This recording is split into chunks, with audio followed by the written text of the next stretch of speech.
자, 다음으로는 세 번째, 어레이 생성자를 통한 배열 만들기를 한번 해보도록 하겠습니다. 자, 우리가 생성자 키워드는 오브젝트 객체를 만들 때도 한번 해봤죠? 그래서 new 키워드 앞에 이렇게 어레이로 대문자 어레이로 시작하는 함수를 하나 이렇게 생성을 해서 할당을 해서 만들면 요소가 없는 빈 배열을 생성하면서 빈 배열, 배열 리터럴 이 대괄호 열고 닫고 요 빈 배열과 동등하다라는 의미입니다. 자, 두 번째로는 이게 배열의 길이를 나타내는 숫자 인자를 이 어레이 메서드 안에 넣으면 지정된 길이를 가진 배열을 생성을 합니다. 지금은 이제 어레이 메서드 안에 5라는 숫자를 인자로 넣었으니까 배열의 길이가 5인, 즉 배열 요소가 5개인 5개가 들어갈 수 있는 배열을 만든다는 거죠. 사실 이런 부분은 뭐 많이 사용되지는 않지만 배열 요소가 몇 개인지 미리 알고 있는 고정된 값인 경우에는 이렇게 사용해도 될 것 같습니다.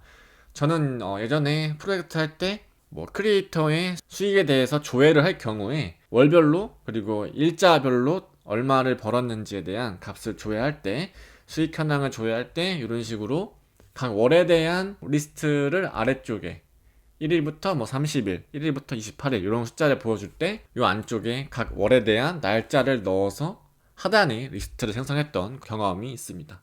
그럴 때 이렇게 new array를 쓰면 조금 더 수월하게 좀 만들 수가 있는 거죠. 방법은 여러 가지니까 이렇게도 쓰더라. 저는 그랬던 경험이 있습니다. 자, 세 번째로 배열 요소를 2개 이상 쓰거나 숫자가 아닌 요소를 하나만 넘겨서 호출하게 되면 이 값들이 담긴 배열을 그대로 반환을 시킵니다. 그래서 이렇게 쓰면은 54321 문자 데이터 1, 문자 데이터 2가 담긴 배열이 생성이 되는 거예요. 자, 이 부분을 각각 여러분들도 한번 콘솔로 한번 찍어 보시고 각각 어떤 값이 출력이 되는지 한번 확인해 보시면 좋을 것 같습니다. 꼭 한번 해보세요. 그래 어떤 값들 출력이 되는지가 확인을 할 수가 있기 때문에 테스트를 꼭 해보시길 권장드립니다. 자, 네 번째. 자, 이제 array of라는 게 있습니다. 이 부분부터는 자바스크립트 내장된 또 팩토리 메서드죠. array 안에 있는. 자, array of를 쓰면 사실 어떤 개념인지 확 와닿지가 않아요. 이 array와 어떤 차이점이 있는지 모르기 때문에 먼저 이 array에서 했던 개념들을 한번 잘 인지해 보도록 하겠습니다.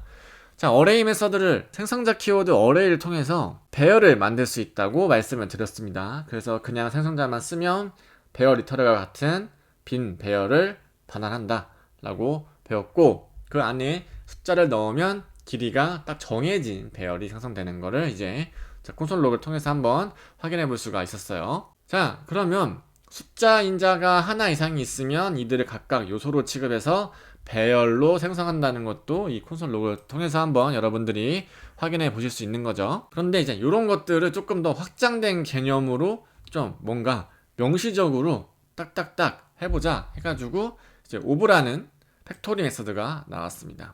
그래서 이 array.of 쓰면 그냥 리터럴 방식과 똑같은 빈 배열이 반환되고요. 이렇게 10만 넣으면 이게 뭔가 10이 된 길이가 될 것 같지만 그게 아니라 딱 10이라는 값이 딱 들어간 배열이 반환이 됩니다.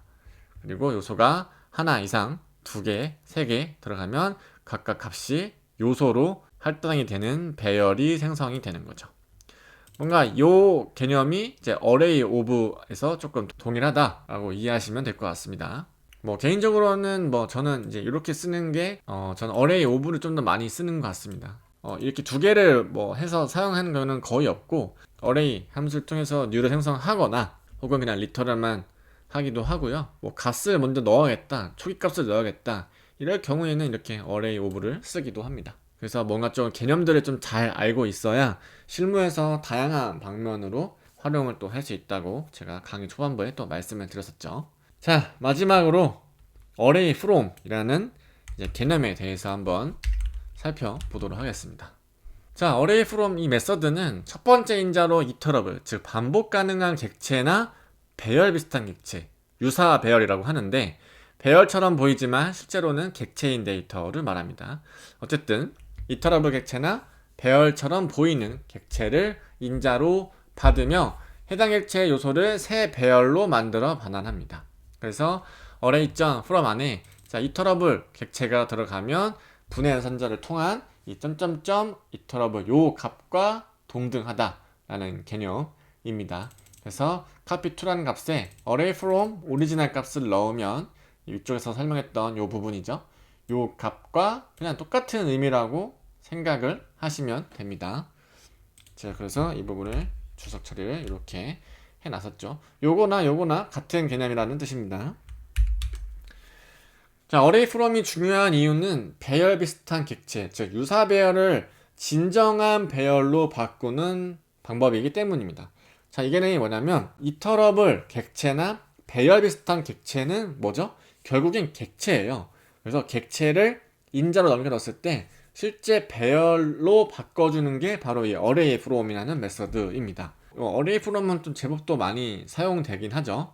객체를 뭐 배열처럼 쓰기 위해서 실제 배열로 변환해서 반복문을 돌리기 위해서는 배열만한 또 데이터 타입이 없기 때문에 그런 식으로도 활용하고 합니다. 그래서 array from 같은 경우에는 선택사항으로 두 번째 인자를 봤는데 두 번째 인자를 함수로 전달하면 새 배열을 생성할 때 각 소스 객체의 요소를 이 함수에 전달하고 그 값을 계산한 값을 배열에 전환 혹은 반환합니다. 그래서 배열과 문자열은 가장 광범위하게 쓰이는 내장 리터러블입니다. 이 부분은 그냥 암기해 주시면 좋아요. 배열과 문자열은 그냥 이터러블이다. 이렇게 이해하시면 되고, 그래서 뭔가 이 헬로라는 문자열이 뭐 어떻게 반복이 되지? 라고 싶겠지만 이 문자열 데이터 자체가 내장된 자바스크립트 내장 리터러블이기 때문에 반복이 가능하다는 거죠. 그래서 HELLO 이렇게 문자열 캐릭터 타입 하나하나가 반복이 될 수가 있습니다. 그래서 array from에 이 스트링 값을 hello를 넣으면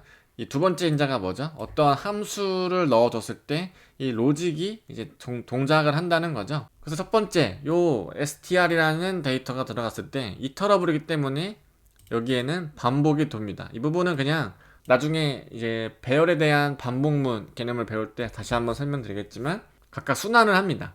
이 부분이 각각 H, E, L, L, O 이렇게 5개의 알파벳으로 쪼개진 다음에 순환하면서 H, E, L, L, O 이렇게 들어가고 각각의 인덱싱도 0, 1, 2, 3, 4로 들어간 다음에 이 부분이 각각 H는 0과 합쳐지고 E는 1과 합쳐지고 이렇게 각각의 인덱싱과 파싱이 돼서 어떤 값이 한번 출력이 되는지 해보면 좋을 것 같아요. 그래서 인덱싱이 각각 0부터 시작되기 때문에 딱 문자열 데이터 보면은 5개의 요소로 쪼개진다는 걸 알 수가 있겠죠. 그래서 0번부터 4번까지의 인덱싱이 존재할 거고 마찬가지로 그때 인덱싱이 여기서 0부터 4가 되기 때문에 H에는 0번이, E에는 1, 첫 번째 L에는 2, 두 번째 L에는 3, O는 4라는 인덱싱이 각각 합쳐져서 출력을 해보면 값이 어떻게 출력이 되는지 볼 수가 있습니다. 자,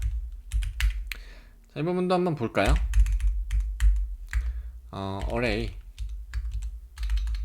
from test 이렇게 해보고 로컬 화면 가서 한번 확인해 보도록 하겠습니다. 자, 보면은 각각의 이제 H0, E1, L2, L3, L4 이렇게 각각 hello라는 문자열 데이터와 합쳐져서 출력된 걸 확인할 수 있었습니다. 자, 이렇게 array from은 이터러블 혹은 유사 객체를 요소로 받아서 마치 배열처럼 보이는 데이터를 실제 배열로 바꿔주는 기능을 한다.